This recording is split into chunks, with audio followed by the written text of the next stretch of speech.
There's a spring in Kashmir that changes color. Nobody can explain why, and devotees interpret each color differently.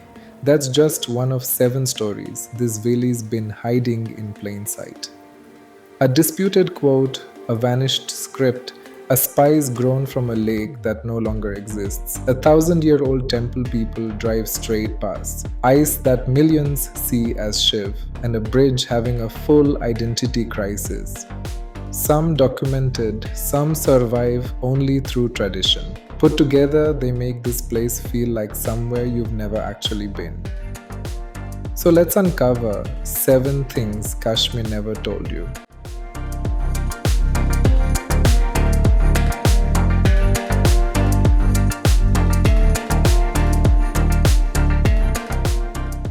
Everyone knows the line. If there is a paradise on earth, it is here. And everyone credits Emperor Jahangir. Everyone, it turns out, may be wrong. The same wording shows up in poetry tied to Amir Khusrau almost 2 centuries earlier. So did Jahangir borrow an already famous line? Maybe. Scholars still argue whether the credit belongs to Khusrau at all or to a later poet, Sa'adullah Khan. The sentence that made Kashmir famous around the world still doesn't have a settled birth certificate, which is fitting, really. In Kashmir, even paradise comes with an authorship dispute, 3 centuries of scholars fighting over who got to say it first. So even the words that defined Kashmir can't agree on their own author. Now imagine that same refusal to be pinned down but in water at a temple where the spring itself is said to change its mind.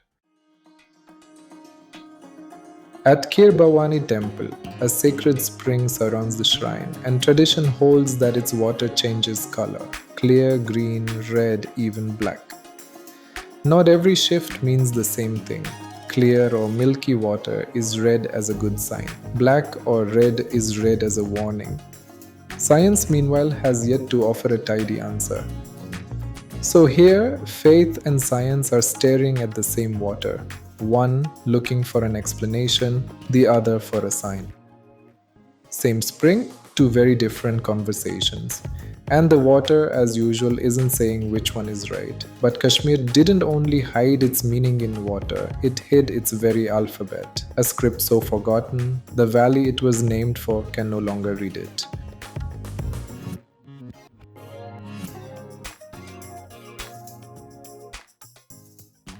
Way before Persian, Devanagari, or English, Kashmir wrote in Sharada. Named for the goddess Sharada, a form of Saraswati, it became the region's own script around the 8th century and traveled far enough to become an ancestor of Gurmukhi and other scripts of northwestern India. But as Persian and later Arabic-based writing took over administration, Sharada slipped out of daily life. Out of sight, out of mind for centuries, that's almost exactly what happened. Today, only a handful of people can read it, Kashmir's own alphabet, nearly illegible to its own valley. And yet it's staging a quiet comeback because in 2012, of all places, a script that nearly vanished found a new home. Unicode. Buried in history for 1,000 years and resurrected by a keyboard. A 1,000-year-old alphabet saved by a keyboard. But here's the thing about Kashmir. Sometimes what vanished leaves something better behind. An ancient lake dried up long ago, and the land it left behind now grows the most precious spice on earth.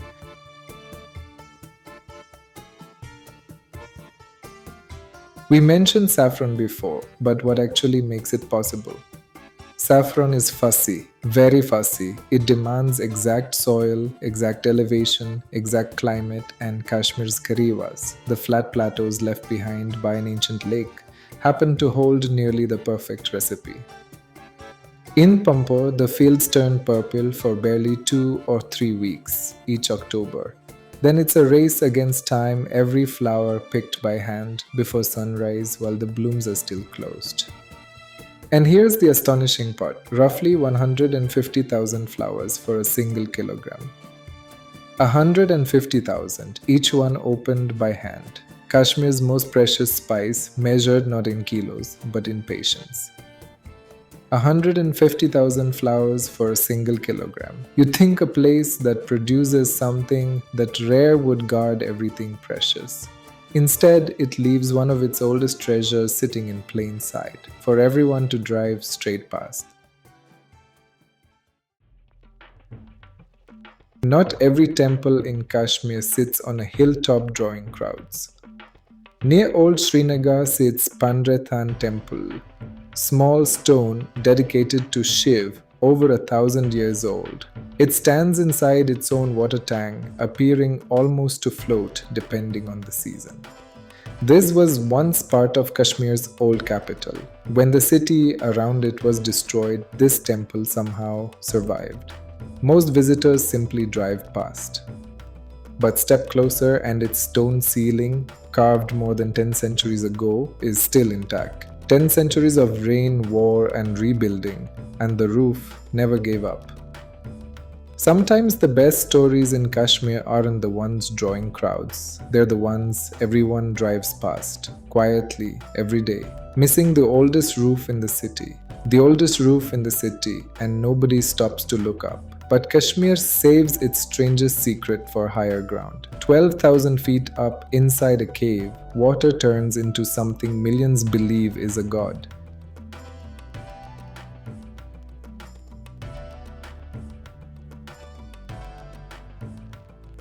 Deep inside a Himalayan cave, over 12,000 feet up, water drips from the ceiling and freezes. Drop by drop, it builds into a column of ice, the Amarnath ice lingam, worshipped by millions as a form of Shiv. Tradition holds it waxes and wanes with the lunar cycle, reaching its fullest form on the full moon of Shravan. Every year, hundreds of thousands make the difficult climb just to see it. Scientifically, it's frozen water, but try telling that to the faithful standing before it. To them, it isn't a formation, it's a presence, and perhaps that's the quiet secret of the whole mountain, that the coldest thing in the cave is also, to millions, the most alive. Ice that becomes Shiv, the coldest thing in the mountain and the most alive. We've crossed faith, history, and vanished scripts. So let's end somewhere lighter, because even a bridge in Kashmir can't decide who it is.